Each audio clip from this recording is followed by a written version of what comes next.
Getting rid of taxes on Social Security benefits. All right, a new proposal in Congress is underway, so we're going to read this. It'll never pass, but we'll go into it anyway.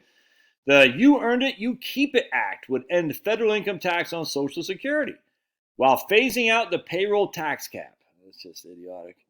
But okay. Retirement planning experts say the fundamentals of the proposal are sound, but a broader approach may ultimately be needed.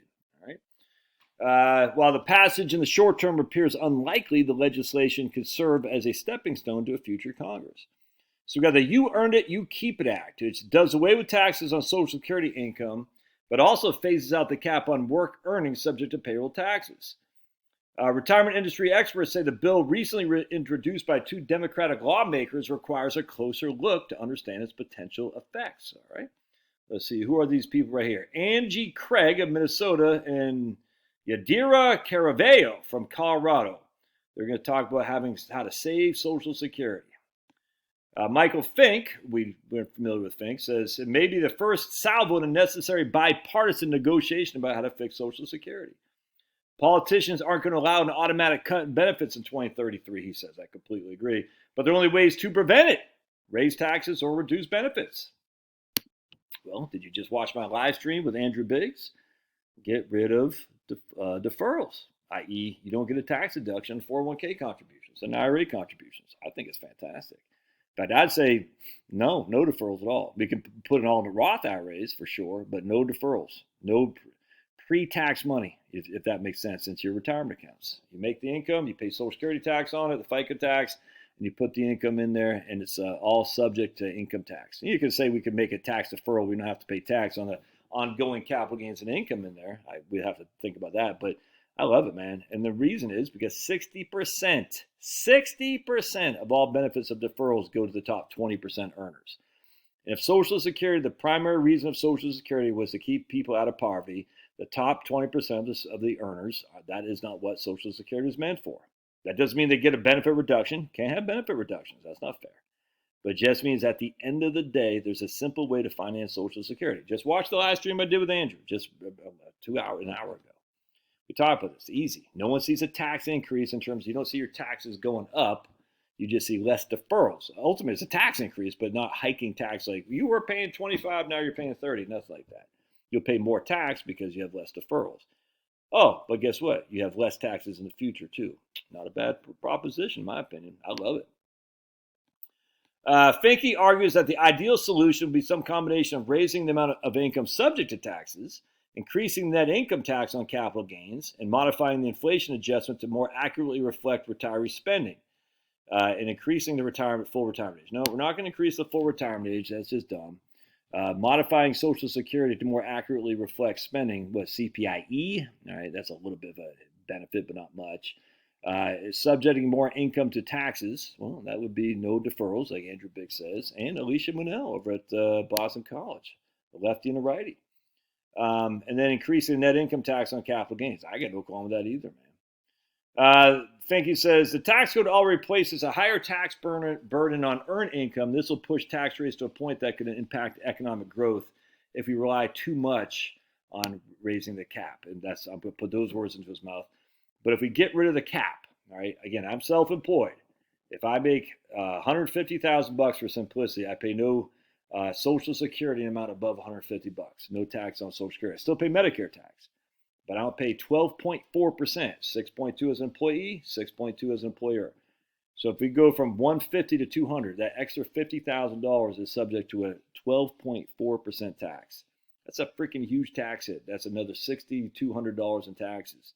It's a huge tax hit for entrepreneurs and self-employed people who employ people, by the way. Crazy. But, it's no big deal with funding up Social Security. No. Social Security is already a higher progressive system since lower earners receive a much higher income as a percentage of the contributions, and this proposal would inherently make Social Security even more progressive. I'm not so sure about that. I actually love the idea of getting rid of taxes on Social Security, but you got to pay for it someplace. If you're not going to pay tax here, you're going to have to pay tax there. It just only inherently makes sense to me. I got no problem with that idea. So no, the idea of eliminating the cap is just freaking stupid. You want to hurt the economy? Well, hurt the people who are creating the most jobs, which are entrepreneurs and self-employed people. My man Dave Blanchett says this is not exactly a win-win. He's generally in favor of reasonable proposal to shore up Social Security. However, he seems it's a little bit disingenuous for the bill's sponsors to describe it entirely as a win-win because someone's going to end up footing the bill. Exactly. While I'm not opposed to the idea of limiting the tax on Social Security benefits, it's worth noting, given the structure of how benefits are currently taxed, it's only going to be retirees with higher income levels who are actually taxed on the benefits to begin with. That's simply not true. Just not. I mean, again, as I told you about the tax torpedo, if you have a small IRA distribution from an RMD and you have Social Security, even if you're in a low income tax bracket, you could find yourself subjecting more of your income tax than what the RMD was. I mean, literally, you have a $10,000 required minimum distribution, you could find yourself with $18,500 more of taxable income. That's how the tax torpedo works, and no one would say you're a highly high income person. Blanchett says he'd probably like the bill more if this particular provision was eliminated, because it actually makes the situation worse than it would be if we just raised taxes on higher income Americans to close the deficit.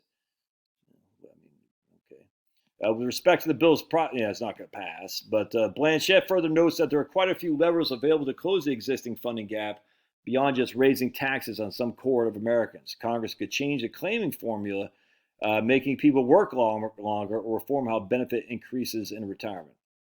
Yeah, I don't like the idea of claiming the benefit, increasing the full retirement age. Again, where's the evidence? We're living longer. Oh my goodness, man. Are we? Because the life expectancy is what now? So, I mean, this whole thing is just because there's more people living longer, well, it's just a bigger population. If that makes sense. I mean, there's a few, yes. Life expectancy has gone up a little bit. Not enough to freaking increase the retirement age. That's just stupid. I mean, I guess it's easy. I'm not saying Blanchett's saying this necessarily, but and I like Blanchett. I've interviewed him. But I'm just saying at the end of the day, the idea that just this like stupid Nikki Haley, we're just going to raise the retirement age. And then she said, I never said that. You did say that, Nikki Haley. You literally did say that. On who? On freaking Joe the plumber? On the mason work guy? No, just only white collar guys. Well, who's a white collar guy? Well, a guy who works white collar. What if a guy was working as a plumber 2 years ago now happens to get an office job? Is he white collar or is he plumber? So stupid. Let's see here. Unlikely to pass. Emerson Sprick, who's with the Bipartisan Policy Center. I don't trust a thing from those guys. Says the current makeup of the House and the fact it's an election year make it pretty unlikely to pass. Yep. There's a real chance for some kind of Social Security reform to pass in the next session of Congress, but it has to be done on a bipartisan basis. Yep. In 2016, a bipartisan commission convened by the Bipartisan Policy Center proposed a comprehensive reform package that would have made the program financially sustainable and boosted income significantly for the lowest lifetime earners. As we get closer to trust fund depletion, solving the problems get more and more difficult, but it absolutely has to be done. Yeah, 100%. Here's Marcia Mantell, a Social Security claiming expert and president of Mantell Retirement Consulting. She suggests that focusing on just one component of the suite of possible options is an excellent strategy. Okay.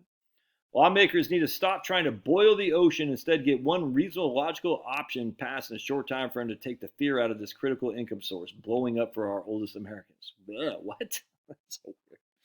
Boil the ocean? As she points out, this proposal kicks the solvency can down the road for an additional 20 years. All right, whatever. Not making Social Security benefits taxable makes sense. That I don't think that's ever going to happen, frankly. I don't. I think because right now you can find a way to make your Social Security benefits non-taxable. As you follow my channel, I show you a million times a Sunday, even if you're wealthy. That's just not going to happen. And not only that, no one's going to say, we got to give a tax cut to Bill Gates. No one's going to say that. So what we got to do is, instead of doing that, we say you shouldn't be taxable if your income is below a certain threshold. So it already is going to be non-taxable. That's just, look, this is just a fact. So what we should do instead, we say, hey, at the end of the day, we got to shore up Social Security first and foremost. Let's talk about that first before we talk about giving more money away to people who don't need it, making Bill Gates not have to pay tax on Social Security. So how do we do this? And again, we do this by getting rid of deferrals. That's how you do it. Done and done. And we'll see you in 50 years when we got to come do it again. All right. God bless. We'll see you.